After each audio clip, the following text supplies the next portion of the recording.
Revenge with Karen. I knew the platform was doomed the moment I saw the new organizational chart. It wasn't a PDF. It was a vibe-curated Pinterest board sent via a Slack channel named #NewBeginningsSparkles. I've spent 6 years keeping the backend of Scholar Sync from imploding under the weight of 250,000 students. I've missed Christmases, funerals, and arguably the prime of my 30s staring at cascading style sheets and server load balancers, ensuring that some kid in rural Nebraska didn't get booted out of his AP calculus final because a database hiccuped. I am the janitor of the internet's plumbing, and I smell like stale coffee and dry shampoo.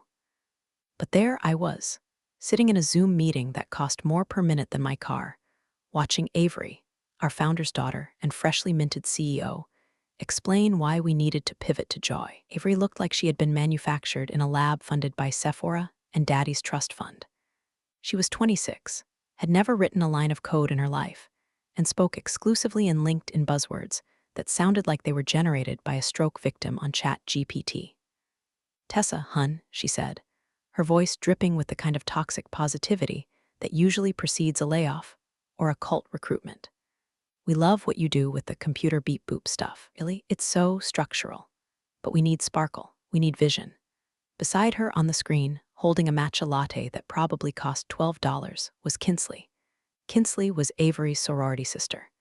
Kinsley's previous work experience included running a frantic Instagram account for a failed bikini startup and getting banned from Uber for vomiting in a Tesla. "Meet your new chief technology visionary," Avery announced, clapping her hands like a seal that just swallowed a Xanax. "Kinsley is going to revolutionize the user experience. She's going to make studying aesthetic." I stared at the camera. My eye twitched. I felt the familiar burn of acid reflux, my body's way of telling me I was in the presence of overwhelming stupidity. "Look, before I tell you how I burned this kingdom to the ground, do me a solid and hit that subscribe button and give this a like. It fuels my rage fire and helps the algorithm find other people who hate their bosses." "Thanks, now back to the circus." "Chief technology visionary," I repeated, my voice flat. "Does that mean she knows Python, Ruby, SQL, or are we talking about the snake, the gem, and the sequel to a movie she didn't watch?" Kinsley giggled. It was a sound like glass breaking in a dishwasher. "Oh, Tessa, you're so retro. I don't code, I ideate. I'm going to curate the vibe of the interface. We're thinking millennial pink for the error messages. Make failure feel inclusive, you know?" I muted my mic to scream. This wasn't just annoyance. This was an existential threat. Scholar Sync isn't Instagram. It's an exam platform. It handles high-stakes testing for universities across the country. If the system lags for 3 seconds, students panic. If it crashes, degrees are delayed, scholarships are lost. My inbox turns into a crime scene of angry faculty emails. We were 3 weeks away from the gauntlet, the 10-day period of midterms where traffic spikes by 400%. The servers run hotter than a stolen catalytic converter. It requires precision, silence, and a total freeze on new code deployment. And they just hired a woman whose primary skill set was finding the best lighting for a selfie to run the tech department. That night, insomnia hit me like a freight train. I was sitting in my home office, a converted closet filled with humming monitors and the ghost of my social life, watching the real-time logs. The server hum is usually my lullaby. It's the sound of order, the sound of things working. But then, a line of red text scrolled past my peripheral vision. "Alert, unauthorized deployment to production. User, admin Kinsley." My blood turned into liquid nitrogen. Production. Don't touch production on a Tuesday night. You don't touch production ever without 3 tickets, a sign-off, and a blood sacrifice. I tapped into the logs, my fingers flying across the mechanical keyboard like I was playing a concerto of panic. I traced the command. Kinsley, or more likely, some poor unpaid intern she'd hired off Craigslist, had bypassed the staging environment entirely. They were pushing a front-end update. Live, to the active server. Pulled up the code diff. It wasn't a security patch. It wasn't a bug fix. It was a confetti animation. They added a script that made digital confetti explode across the screen whenever a student clicked submit. "You have got to be kidding me," I whispered to the empty room. The script was bloated. It was pulling assets from a third-party server hosted in what looked like a basement in Belarus. It was unoptimized. It was a ticking time bomb. every time that confetti triggered. Locked the browser thread for 400 milliseconds. Doesn't sound like much. Multiply that by 50,000 concurrent students submitting exams at 10 o'clock a.m. That's not a lag. That's a distributed denial of service attack on our own infrastructure. I reached for the revert button. My finger hovered over the key. I could fix this. I could roll back the update, send a polite email explaining why we don't push confetti codes during peak hours. Save the day. That's what I've done for 6 years. I'm the fixer. I'm the reliability engineer. I'm the one who makes sure the ship doesn't sink while the captain is drunk at the buffet. But then I remembered Avery's voice. We need sparkle. You're too negative, too structural. I looked at the code again. It was sloppy, dangerous, and incredibly stupid. It was exactly what they asked for. I didn't revert it. Instead, I opened a new ticket in my private backlog, crypted it under a folder labeled Doomsday, and wrote a single comment. Observation. Confetti script introduces critical latency stack overflow. Estimated time to total system paralysis, 21 days. Action taken, none. I leaned back in my chair, the leather creaking under the weight of my exhaustion. The blue light of the monitors washed over me. I wasn't going to stop them. Not yet. If they wanted to drive the car off the cliff, I wasn't going to take the keys. I was just going to make sure I was wearing a parachute when we went over the edge. But I had no idea just how fast they were planning to accelerate. The notification on my phone lit up the darkroom. A calendar invite for tomorrow morning, 8 o'clock a.m. Subject, performance review/roll alignment. Sent by Avery, CEO. My stomach dropped. In corporate speak, roll alignment is Latin for we found someone cheaper who agrees with us. I looked at the unauthorized confetti code still pulsing in the logs, a neon-colored cancer in my clean system. They weren't just going to ruin the platform. They were going to blame me for the wreckage on the way out. I lit a stick of incense, my only vice, since I don't smoke, and watched the smoke curl around the monitor stand. Okay, Avery, I murmured. You want a show. See how much sparkle you have when the lights go out. The conference room smelled like expensive perfume and betrayal. It was the glass fishbowl room, the one with floor-to-ceiling windows facing the open-plan office. Ensuring that everyone could watch your execution like it was a matinee showing of the Hunger Games. Avery sat at the head of the table, flanked by the HR director, a woman named Linda who had the personality of a wet cardigan, and Kinsley, who was scrolling through TikTok with the volume on low. The tinny sound of a viral dance track provided the soundtrack to my professional demise. Tessa, thanks for making time, Avery started, flashing a smile that didn't reach her dead, shark-like eyes. She clasped her hands on the table. We've been doing a lot of soul-searching about the direction of ScholarSync. Soul-searching, I repeated, keeping my face neutral. That what we're calling the unauthorized code pushed to production last night? Avery blinked. Kinsley stopped scrolling. Oh, that, Kinsley chimed in, waving a manicured hand. That was just a little zhuzh. The platform felt so sterile. We wanted to add some joy to the submission process. Did you see the confetti? It's cute, right? It creates a 400 millisecond latency spike per user, I said, my voice steady. If 10,000 students submit at once, database lock-wait timeout will trigger. The system will crash. It's not cute, Kinsley. It's a math problem. Avery sighed, a long, dramatic exhalation of air that signaled I was being difficult. See, this is exactly what we wanted to talk about, Tessa. This energy, it's very blocker-focused. We need enablers. Linda, the HR director, slid a piece of paper across the table. It was face down, the universal sign of a severance package. Tessa, Linda said, voice soft and pitying, the way you talk to a dog you're about to put down. The company is moving toward a more agile, brand-forward identity. We feel your skill set is legacy. You're incredible at maintenance, really. But Kinsley's team is going to handle the tech vision moving forward. We're bringing in some developers from her agency who understand the aesthetic requirements. I looked at the paper. I didn't flip it over yet. I looked at Avery. You're firing me. 3 weeks before the gauntlet. We're not firing you, Avery corrected quickly. We're eliminating your position due to redundancy. Kinsley is effectively the CTO now, and we don't need a reliability engineer when the new vision is all about flow. Flow, I said. You know flow stops when the servers catch fire, right? Who is going to manage the load balancers? Who is going to patch the SQL injection vulnerabilities? Who is going to ensure the exam timers don't desync when the daylight savings switch happens next week? Kinsley laughed. God, you sound like my dad. Security, security. We have the cloud, Tessa. The cloud handles that stuff. I stared at her. It was a stare so profound, so filled with the realization that I was speaking to a person who thought the cloud was a literal magical nebula that solved problems, that I momentarily lost the ability to speak English. The cloud, I said slowly, is just other people's computers. And right now, those computers are managed by me. If I leave, there is no one steering the ship. We'll figure it out. Avery chirped, standing up to signal the meeting was over. We have a transition plan. You'll have access until Friday at 5 p.m. to hand over your credentials and document your whatever it is you do. We're giving you a very generous severance. 2 weeks. 2 weeks, I stood up. Chair scraped loudly against the floor. I've been here 6 years. I built the architecture that pays for your matcha lattes. Standard policy, Linda murmured, looking at her shoes. I looked at the three of them. Avery, the nepotism baby-playing CEO. Kinsley, the influencer cosplaying as an engineer. Linda, the coward. A cold calm washed over me. It was the same calm I felt when a server rack overheated or a database corrupted. Panic is for amateurs. Professionals assess the damage, isolate the variable, and execute a solution. Right now, the variable was them. Okay, I said. I reached out and took the paper.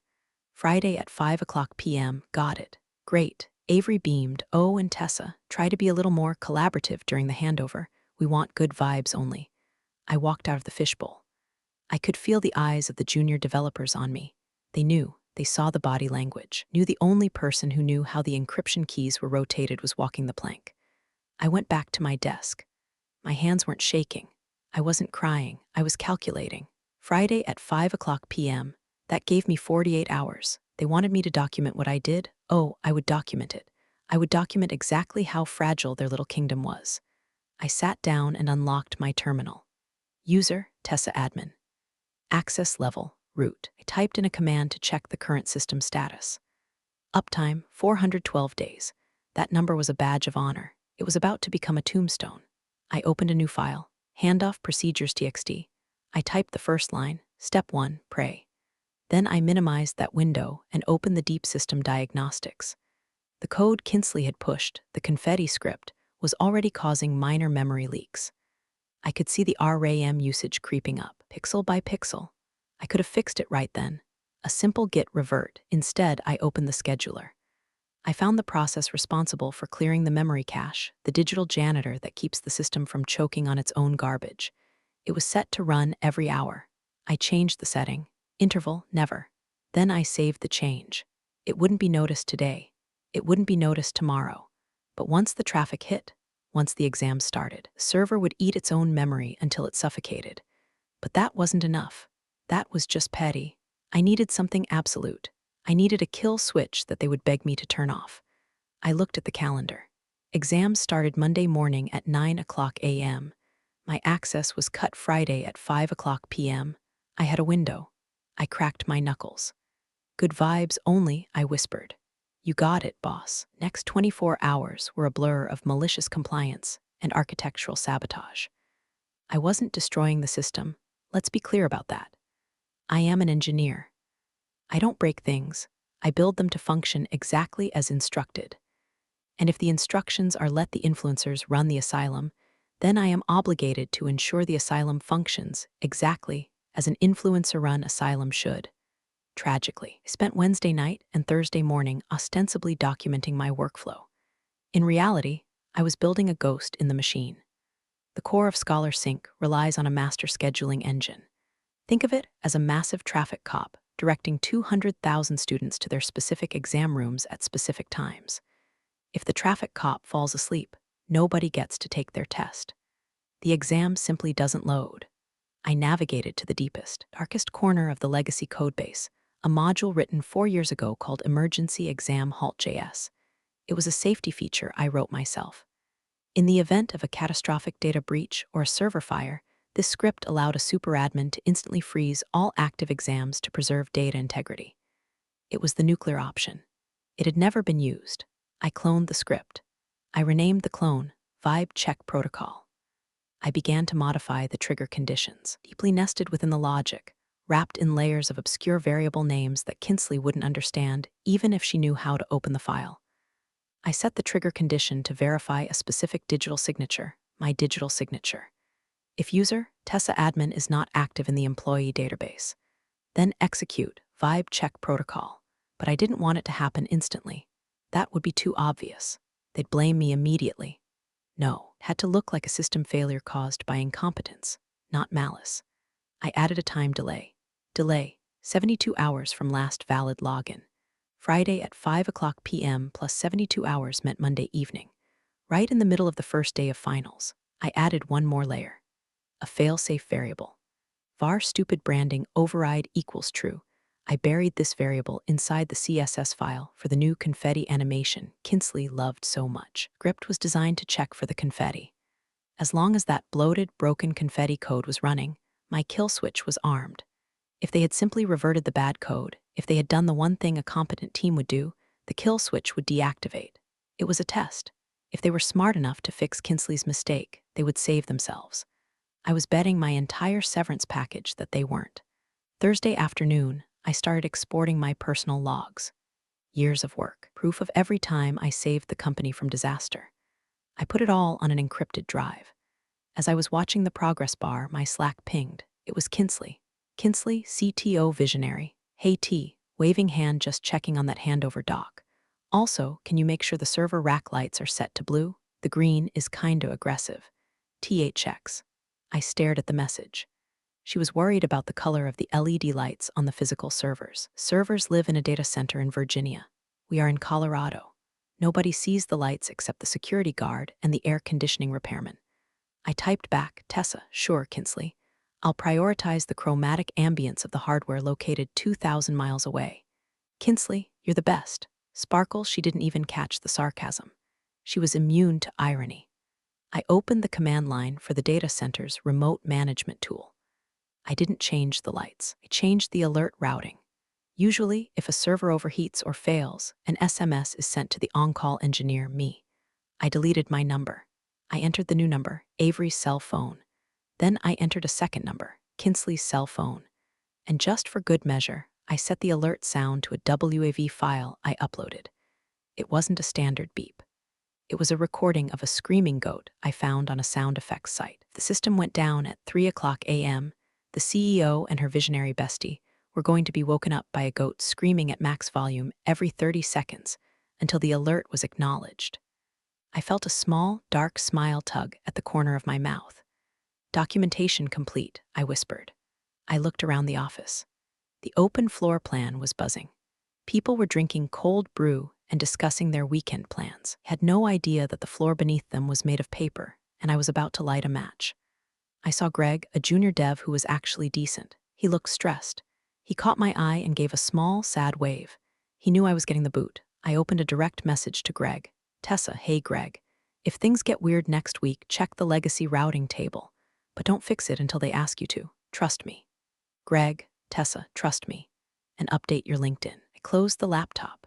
1 day left. The crossing was almost complete. I had built the bridge, rigged the explosives, and was now just waiting to walk across it and detonate it from the other side. Friday arrived with the grim inevitability of a dental appointment. The office vibe was manic casual. Everyone knew I was leaving, but nobody wanted to acknowledge the awkwardness, so they just smiled too hard and avoided eye contact. At 2 p.m., Avery stopped by my desk. She was wearing a blazer that cost more than my first car and holding a tablet like it was a holy relic. Tessa, she chirped, leaning against my cubicle wall. How's the wrap-up going? All the wires tucked away. The documentation is on the shared drive, I said, not looking up from my screen. I've listed the critical dependencies. I also flagged the latency issue with the confetti script. Again, Avery laughed, a dismissive, airy sound. Oh, Tessa, you and your latency. Kinsley says the metrics are fine. Engagement is up. People are staying on the submission page longer. They're staying longer because the page is frozen, I said, turning my chair to face her. That's not engagement, Avery, that's frustration. Avery's smile faltered for a microsecond, then reassembled itself into a mask of pity. Look, I know this is hard. You built a functional thing. It's cute. It's like a Toyota Camry. Reliable, boring. We're building a Tesla. Teslas catch fire, I noted. We hope you understand, she continued, ignoring me. You're brilliant in your own retro way. But the industry is changing. Branding matters. Kinsley has followers. She has a platform. When she tweets about an update, our stock price moves. When you fix a bug, well, nobody really cares, do they? That was the moment. That was the sentence that snapped the final tether of my conscience. Nobody really cares. I thought about the 250,000 students. I thought about the single mothers taking night classes to get a nursing degree. I thought about the kids on scholarship who couldn't afford to retake a class if the system ate their final paper. I cared. I cared so much it made my chest ache. And that's why I had to do this. Because if I left this system in the hands of people who thought engagement meant a frozen browser, those students were going to be the victims. Ever write a rollback script, Avery? I asked quietly. She blinked. A what? A rollback script. It's what you use when you realize you've made a terrible mistake and you need to undo it before it destroys everything. It's the emergency stop button. We don't plan on making mistakes, she said, flipping her hair. We manifest success. Right, I said, manifesting. Well, good luck with that. Kinsley sashayed over, holding a bottle of champagne. Happy last day tea. Popping bottles in the break room at 4:30. You should come. No hard feelings, right? I looked at the champagne, cheap, sweet. Probably gave you a headache just by looking at it. I have a few last things to clean up, I said. You guys go ahead. Celebrate the vision. Suit yourself, Kinsley said. She turned to Avery. Oh my God, did you see the mock-ups for the new login screen? We're adding a daily affirmation pop-up. They walked away, chatting about fonts and affirmations. I turned back to my terminal. It was 4:15 p.m. I had 45 minutes. I checked the vibe check protocol one last time. It was armed. The trigger was set. The goat screaming alerts were cued, but I decided to leave them one tiny breadcrumb, a final test of character. I opened the MOTD message of the day, file, on the server. This is a text file that only admins see when they log into the backend console. I typed, warning, the load-bearing column has been removed. If you see confetti, you are already dead. Call me if you want to live. Consultant rate, triple. I saved the file. They would never see it. They didn't know how to log into the console. They only used the pretty dashboard Kinsley's team built, the one that was currently lying to them about the system health. At 4:55 p.m., I stood up. I packed my framed photo of my cat, my ergonomic mouse, my cactus. I took my badge out of my pocket. I walked to the security desk at the front. The guard, an older guy named Earl, who I'd shared coffee with for 6 years, looked sad. Leaving us, Tessa? Yep. Moving on to greener pastures, Earl. Place won't run the same without you, he grunted. No, I said, handing him the badge. It really won't. I walked out the glass doors into the parking lot. The Colorado sun was bright and sharp. Air smelled like pine and impending doom. I got into my car. I didn't look back. My phone buzzed, a notification from the generic support ticketing system, which I hadn't logged out of yet. Ticket #9901, student reporting slow load times on practice exam. Priority, low, it was starting. The memory leak from the confetti script was filling the bucket, drop by drop. I turned off notifications. I started the engine. Manifest that, I said. Weekend was surreal. For the first time in 6 years, my phone didn't vibrate with the phantom limb sensation of a server outage. I slept in on Saturday. I went to a farmer's market. I bought artisanal cheese. I felt like a normal human being, or at least a simulation of one, but the back of my brain was still running a background process. I kept glancing at the clock, mentally calculating the server load. Saturday, 2:00 p.m., weekend study groups are logging in. Traffic is moderate. The memory leak is probably at 40%. The confetti is still flying, eating up RAM like Pac-Man. Sunday, 8:00 p.m., the panic set is logging in. Students realizing they have exams tomorrow. Traffic spikes. The database is starting to sweat. I resisted the urge to check the public URL. That was the rule, total severance. If I checked, I was involved. If I was involved, I was liable. I had to be a ghost. Monday morning, 9:00 a.m., the beginning of the gauntlet. I sat on my patio with a mug of coffee, watching the squirrels fight over a walnut. It was peaceful. My laptop sat closed on the table. I knew exactly what was happening inside the Scholar Sync headquarters right now. At 9:05 a.m., Avery was likely getting her second matcha. At 9:10 a.m., first wave of East Coast students sat down for their 10 a.m. exams, Eastern Time. At 9:15 a.m., the vibe check protocol was waking up. The script I had written was designed to be subtle at first. It wouldn't crash the whole system. That's too easy to spot. Instead, It targeted the auth token verification. Every 90 seconds, the script would randomly invalidate 5% of active session tokens. To the user, it looked like their internet blinked. Exam would pause and say, "Connection lost." Reconnecting, then it would reconnect. Then, 90 seconds later, it would drop again and again. It was psychological torture. It was the digital equivalent of a water drip on the forehead. At 9:30 a.m., I opened Twitter. I refused to call it X. I searched for Scholar Sync. Nothing yet, just the usual bot posts. Then, at 9:42 a.m., the first pebble slid down the mountain. Study Girl 99.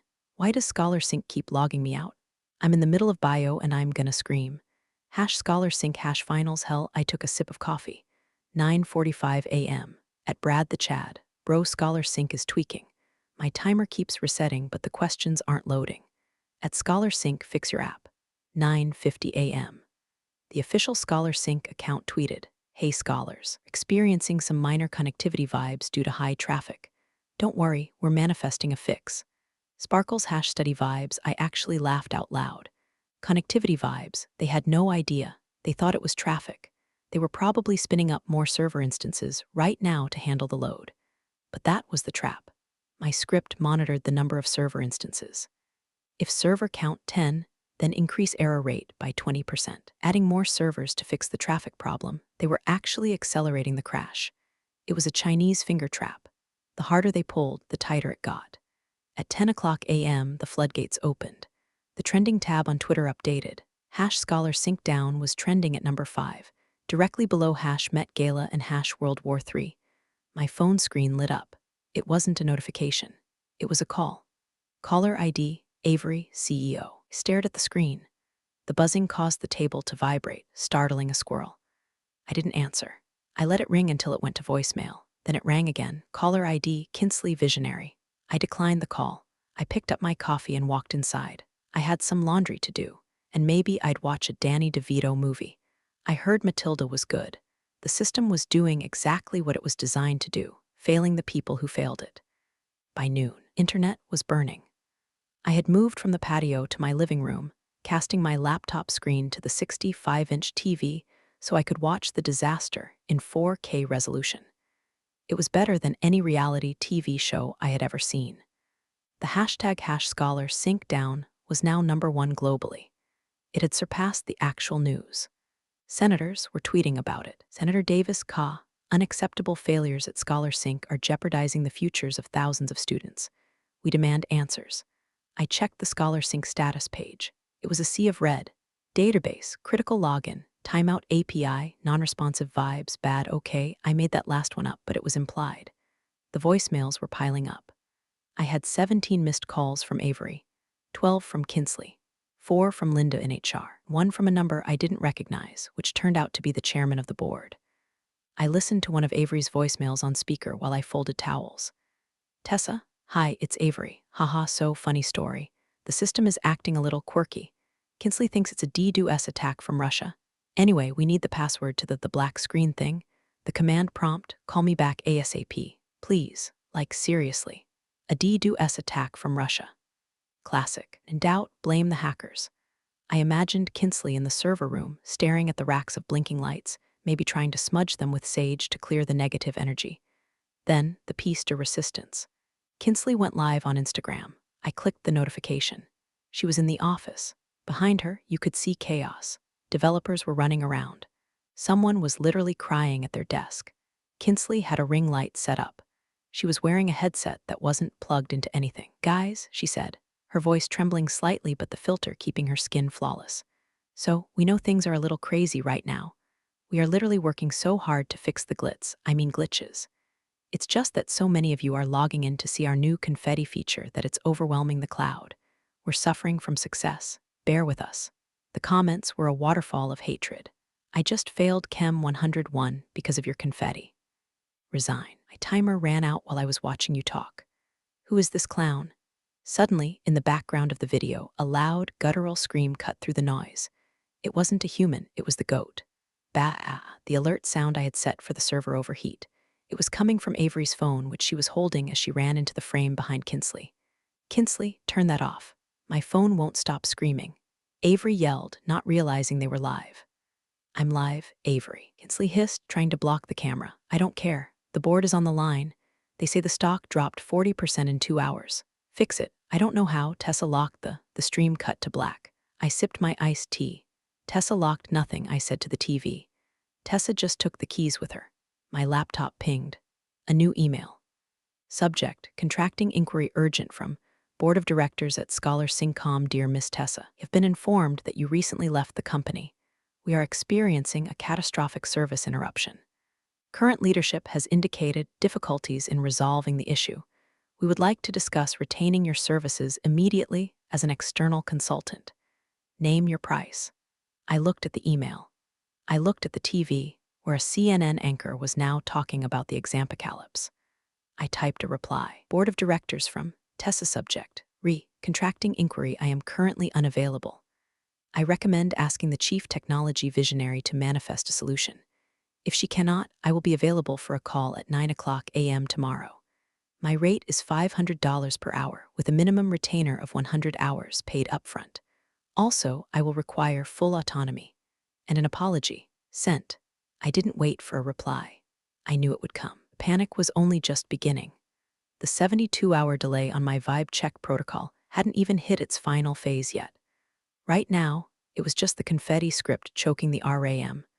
Wait until Monday evening when the logic bomb actually detonated and locked the admin accounts. Pass the popcorn. By Tuesday morning, Scholar Sync wasn't just a trending topic. It was a cautionary tale in business journals. Orbs had already published an article titled, When Vibes Meet Reality, the Scholar Sync Meltdown. I finally accepted the Zoom invite from the Board of Directors at 9:00 a.m. sharp. I didn't dress up. I wore my I told you so hoodie. It's just a plain gray hoodie, but in my heart the text is neon. When the camera connected, the mood was funereal. Avery was there, looking like she hadn't slept in 3 days. Her mascara was a smear of tragedy. Kinsley was absent. The chairman, a man named Sterling, who usually looked like he was carved out of mahogany and money, looked gray. Miss Tessa, Sterling said, his voice grave. Thank you for joining us. We are in a bind. A bind implies you're stuck, I said calmly. You're not stuck. You're sinking. There's a difference. Avery flinched. Tessa, please, just tell us the password. The system locked us out. It says vibe check failed on the admin screen. Did you do this? Didn't do anything, I said. I wrote a protocol years ago to protect the system integrity in case of incompetent administration. It seems the system detected incompetent administration and initiated a protective lockout. You sabotaged us. Avery shrilled, finding a spark of her old entitlement. You planted a virus. I planted a logic check, I corrected. Did you revert the confetti script? Avery blinked. The what? The confetti script. One Kinsley pushed to production last Tuesday. The one I told you explicitly would cause a memory leak. The one I documented in my exit report. Avery looked down. We thought it was branding. We didn't think it was technical.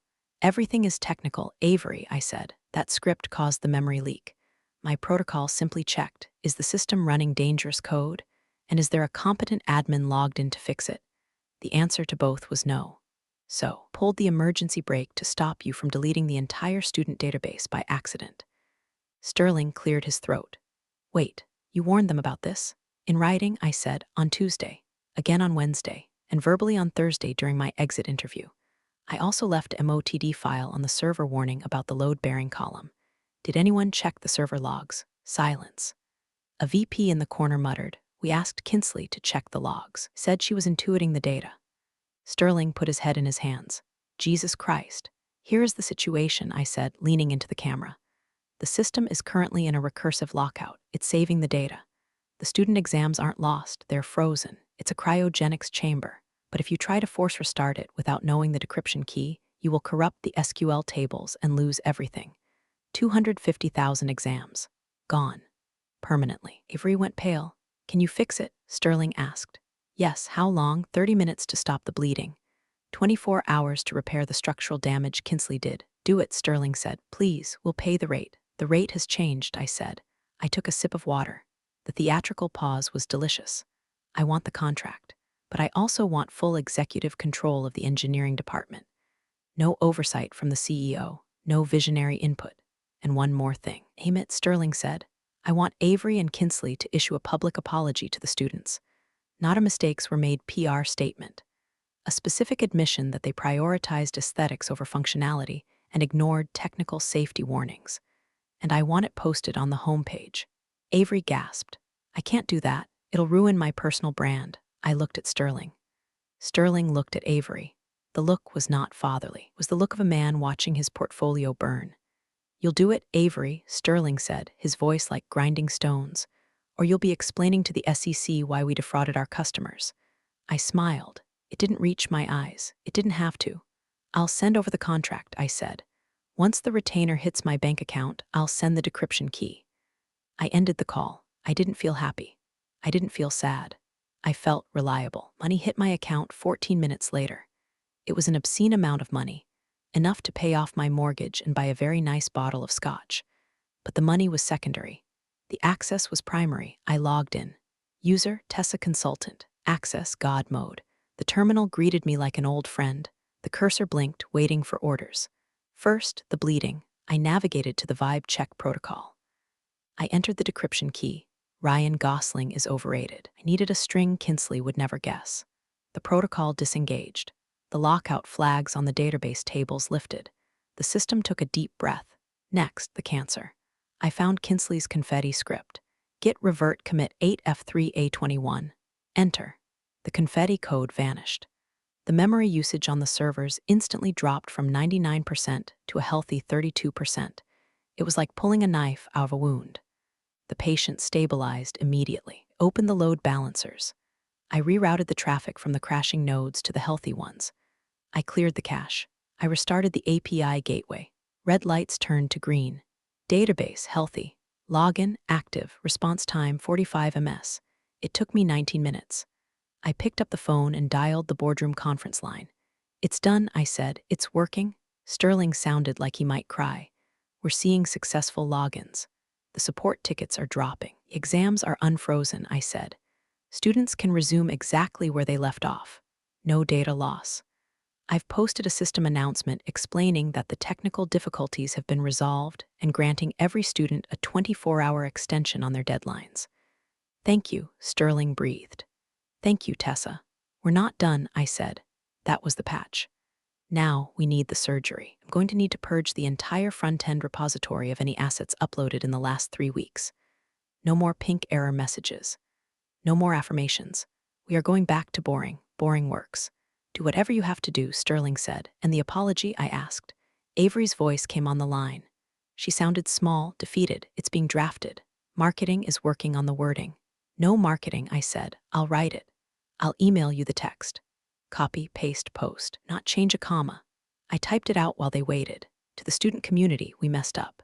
In an attempt to modernize our look, we compromised the stability of the platform you rely on. We ignored the warnings of our technical experts. We prioritized style over substance. We are sorry. We are reverting to the reliable system you know, and we are stepping back to let the engineers do their jobs. Signed, Avery and Kinsley. Send it, I commanded. 5 minutes later, it was on the homepage. The internet exploded again, but this time with vindication. At Study Girl 99, OMFG, they actually admitted it. Nature is healing. At Code Monkey, this apology smells like a sysadmin held a gun to their heads. I love it. I sat back in my chair. The adrenaline was fading, replaced by a deep, heavy exhaustion. I had won. But I looked at the screen, the lines of code, the scrolling logs, digital architecture I had spent 6 years building. It wasn't just a job anymore. It was a hostage I had just rescued. I checked the MOTD file again. I deleted the warning about the load-bearing column. I replaced it with system status, stable. The adults are back in the room. I drove into the office on Wednesday. I didn't have to. I could have worked remotely forever, but I wanted to see it. The parking lot was full. I walked to the front door.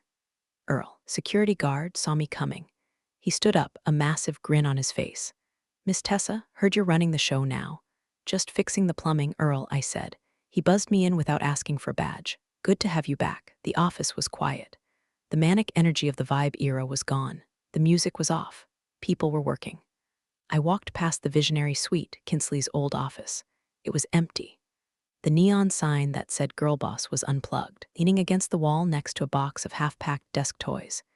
Kinsley was gone, pursuing other creative opportunities, the email had said, which translates to, fired so hard she likely vaporized upon exit. I walked to the CEO's office. Avery was packing a box. She looked up when I entered. She looked older. The shiny veneer had cracked. "Here to gloat?" she asked. "No," I said. "Here to make sure you return the laptop. It's company property." She shoved a MacBook across the desk. "Take it. I hate this place anyway. It's too rigid." "It's an exam platform, Avery," I said, picking up the laptop. "It's supposed to be rigid. It's supposed to be fair. It's supposed to work. That's what you never understood. You thought technology was magic. It's not magic. It's labor. It's thousands of hours of invisible labor so that when a kid hits submit, it actually submits." She didn't say anything, just picked up her purse and walked out. I watched her go. I didn't feel sorry for her. She would be fine. She had a trust fund. She'd probably start a podcast about resilience next week. I walked out onto the main floor. Greg, the junior dev, stood up, then another dev, then the whole engineering team. They didn't clap. We're engineers. We don't do slow claps. That's for movies. But Greg just nodded. He pointed to his screen. Uptime, 24 hours. Error rate, 0.00%. I nodded back. I went to my old desk, the one in the corner, away from the windows. They had offered me the corner office, the fishbowl, but I turned it down. The sun glare makes it hard to read the terminal. I sat down. My cactus was still there. Earl must have watered it. I logged in. I checked the queue. Finals were in full swing. 60,000 concurrent users. Everything was green. A support ticket came in. Ticket #9950. Student asking if the confetti is coming back. I smiled. I hit reply. Resolution: no, feature deprecated. Good luck on your exam. I put on my headphones. I queued up my playlist. The hum of the servers was a song I knew by heart. I took a sip of lukewarm coffee. We were stable.